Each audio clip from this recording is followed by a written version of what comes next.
BM Swahili, utalii na uchumi wa bluu.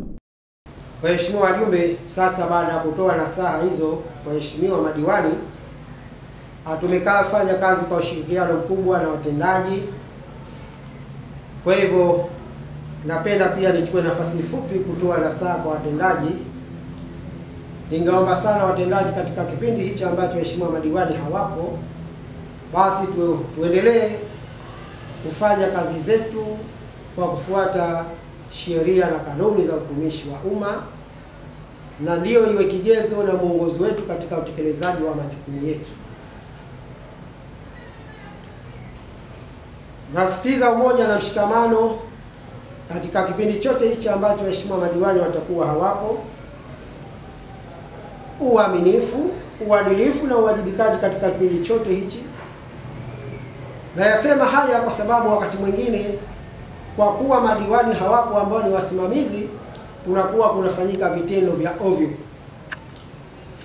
Sasa tusifanye kazi kwa mazoea kwamba waheshimiwa madiwani hawapo na sisi tunafanya tunavyotaka na tunavyotamani.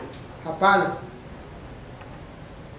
Jukumu hili ambalo umepewa ni dhamana. Kiti ambacho umepewa kukikalia, diwani hayupo, lakini ndio kwamba muumba wako yupo. Kwa hivyo usimuogope diwani, usimuogope mheshimiwa diwani, muogope muumba wako. Tufanye kazi kwa uaminifu na kwa uadilifu, tukizingatia sheria za utumishi wa umma na kanuni zake.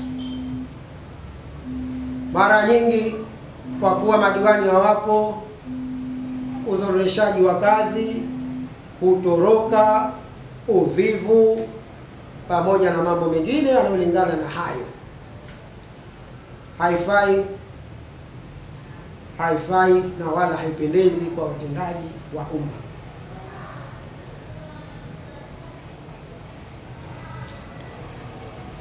Kiti hicho ambacho umekikalia,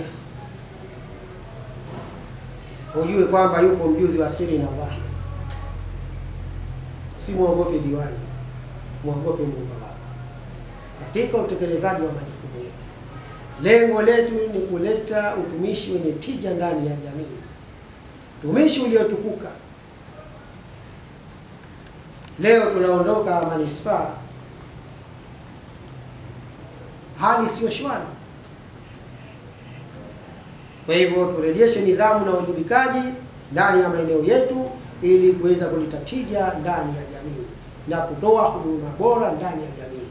Hayo madiwani tunaondoka, lakini ndiyo matarajio yetu. Tunachotaka kuwarithisha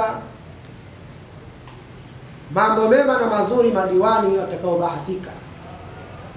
Na mimi niwaombee dua tu waheshimiwa madiwani, kwa yote yule ambaye atajaza fomu, basi Mwenyezi Mungu amfanyie wepesi. Na imani mtakapokuja waheshimiwa madiwani, mtakuja kwa nguvu na kasi zaidi. Baada ya kusema hayo, Mungu awabariki sana na watakia kila la kheri. Mwisho kabisa niwatakie heri na baraka viongozi wetu wakuu wa kitaifa. Kwanza Rais wa Jamhuri ya Muungano wa Tanzania Mheshimiwa Daktari Samia Suluhu Hassan, na Rais wa Zanzibar na Mwenyekiti wa Baraza la Mapinduzi Dr. Hussein Ali Hassan Mwinyi kwa uongozi wao uliotukuka na kuwaletea maendeleo wa Tanzania. Mungu awabariki sana. BM Swahili, utalii na uchumi wa bluu.